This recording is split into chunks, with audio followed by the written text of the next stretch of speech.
Halo Bapak Ibu Saudaraku yang dikasihi oleh Tuhan. Saya berdoa hari ini kita tetap dipelihara oleh Tuhan.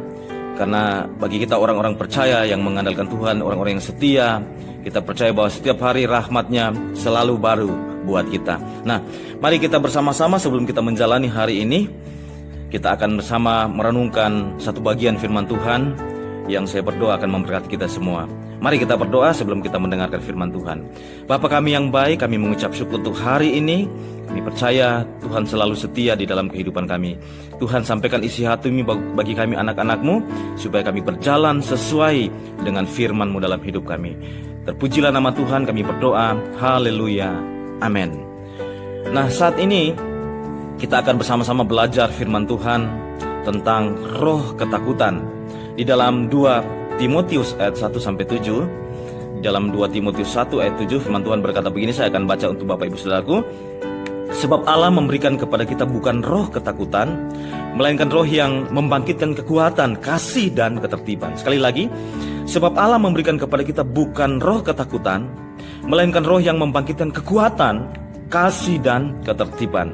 Nah, kita akan belajar tentang spirit of fear atau roh ketakutan. Karena Bapak Ibu Saudaraku, begitu banyak hari-hari ini orang yang sedang mengalami perasaan takut dalam kehidupan mereka. Di belahan dunia ini begitu banyak orang yang merasakan ketakutan terjadi dalam hidup mereka.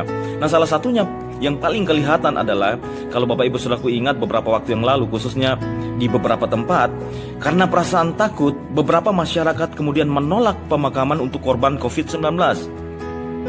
Mereka menolak pemakaman di tempat pemakaman yang ada.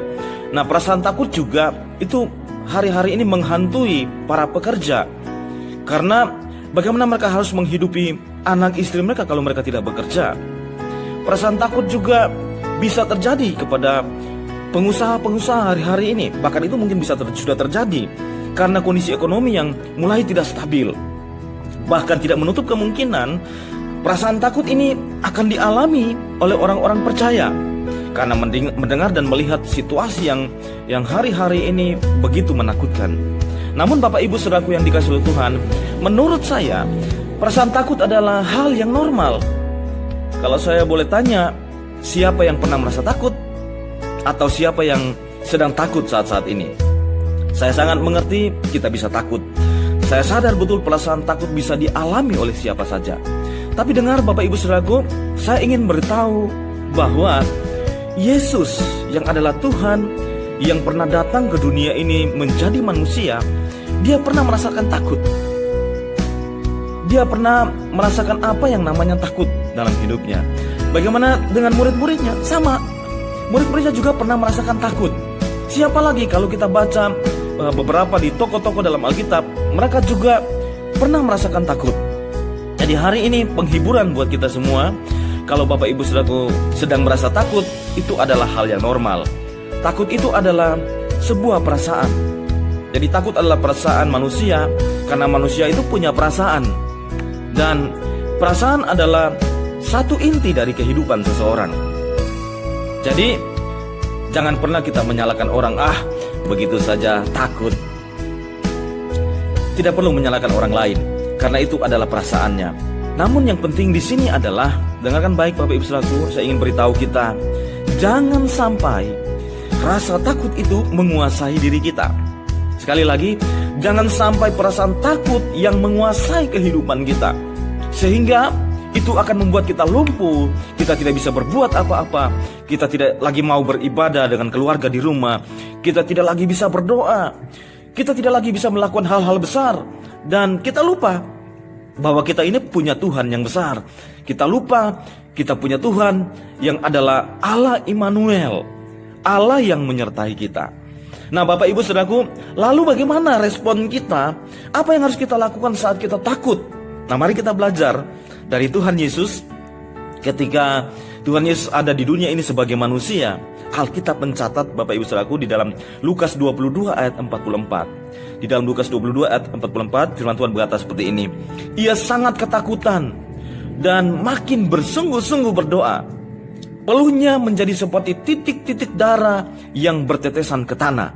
Sekali lagi, ia sangat ketakutan dan makin bersungguh-sungguh berdoa. Peluhnya menjadi seperti titik-titik darah yang bertetesan ke tanah. Nah, apa yang harus kita lakukan saat kita takut? Kalau kita belajar dari Tuhan Yesus, maka jelas di sini Tuhan Yesus melakukan satu hal yang luar biasa. Saat Tuhan Yesus sebagai manusia, dia merasakan ketakutan.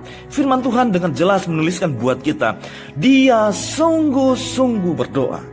Sekali lagi, apa yang Tuhan Yesus lakukan? Dia sungguh-sungguh berdoa. Nah, Bapak Ibu Saudaraku yang dikasihi oleh Tuhan, coba lihat hidup kita. Saat kita lihat berita, saat kita dengar kabar, apa yang kita lakukan? Coba kita lihat, kita perhatikan, kita renungkan. Ada orang-orang yang melakukan seperti ini.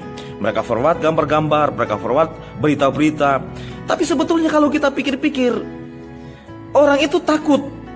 Cuman jangan sampai ketakutan sendirian. Makanya dia sebar berita. Tapi sebenarnya tanpa dia sadar, mereka melakukan itu, mereka juga takut. Jadi ajak orang untuk takut sama-sama, seperti itu. Nah, kenapa kita tidak berusaha untuk melakukan yang sebaliknya? Ada begitu banyak kebenaran firman Tuhan yang bisa mengalahkan perasaan takut dalam kehidupan kita. Kita sebarkan firman Tuhan itu karena itu lebih berguna menurut saya bagi orang lain, bagi kita, bagi orang-orang percaya. Nah, Bapak Ibu Saudaraku, mari kita belajar. Kalau kita dengar berita, kalau kita lihat di depan mata kita atau di televisi, di medsos dan lain-lain sebagainya, dan saya percaya kalau kita melakukan hal yang baik, menyabarkan kebenaran firman Tuhan, itu akan menjadi berkat bagi banyak orang. Dan saya percaya kalau kita belajar dari kebenaran firman Tuhan ini, kalau sesuatu yang menyerang perasaan takut kita belajar dari Tuhan Yesus apa yang dilakukan. Yang pertama adalah mari kita bersungguh-sungguh berdoa dalam kehidupan kita. Dan saya percaya kalau kepala keluarga mulai berdoa sungguh-sungguh, otomatis istri akan melakukan hal yang sama.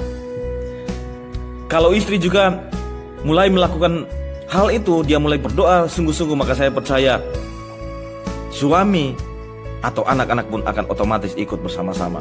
Ataupun anak-anak yang mengajak orang tua untuk berdoa lebih sungguh-sungguh lagi. Nah, saya percaya akan ada kekuatan besar yang terjadi bagi keluarga kita. Dan bukankah kalau anak-anak sedang merasakan ketakutan, maka ia akan berlari untuk mencari perlindungan kepada orang tuanya. Karena mereka percaya melalui orang tua mereka akan merasa aman. Tapi Pak, saya pemimpin perusahaan, mengapa tidak? Tapi saya hanya seorang ibu rumah tangga biasa, mengapa tidak? Tapi saya hanya orang biasa. Siapapun kita perlu berdoa sungguh-sungguh hari-hari ini. Percayalah, kekuatan doa itulah yang kita butuhkan hari-hari ini. Untuk setiap hari kita bisa melewati keadaan, kondisi yang sangat berat ini. Karena itu hanya Tuhan yang berkuasa, yang sanggup menolong kita. Nah, Bapak Ibu Saudaraku yang dikasihi oleh Tuhan, kenapa kita perlu berdoa bersungguh-sungguh? Karena manusia terdiri dari tubuh, jiwa dan roh. Jiwa terdiri dari pikiran, perasaan dan kehendak. Rasa takut muncul dari mana? Dari tubuh kita. Dari apa yang kita lihat, apa yang kita dengarkan, dan itu pintu masuknya.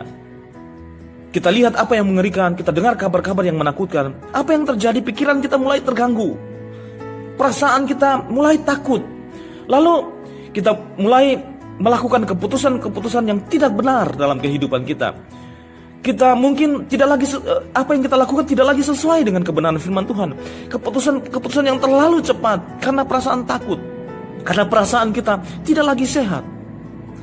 Lalu tubuh kita pun mulai merasa takut dan merasa sakit. Dan yang terjadi, roh kita akan menjadi lemah, Bapak Ibu Saudara. Sedangkan yang bisa menolong kita adalah roh Tuhan yang ada di dalam diri kita, Roh Kudus yang ada di dalam kita. Nah, Bapak Ibu Saudaraku, oleh karena itu dalam keadaan seperti ini, apa yang harus kita lakukan? Ingat baik-baik, berdoalah sungguh-sungguh.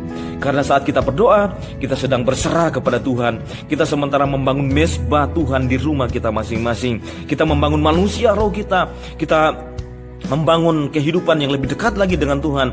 Kalau manusia roh kita kuat, meskipun keadaan menakutkan, meskipun kondisi menakutkan, tapi kalau roh manusia kita kuat, roh yang kuat itu akan menguasai jiwa kita, akan menguasai pikiran kita, akan menguasai perasaan kita, akan menguasai kehendak kita.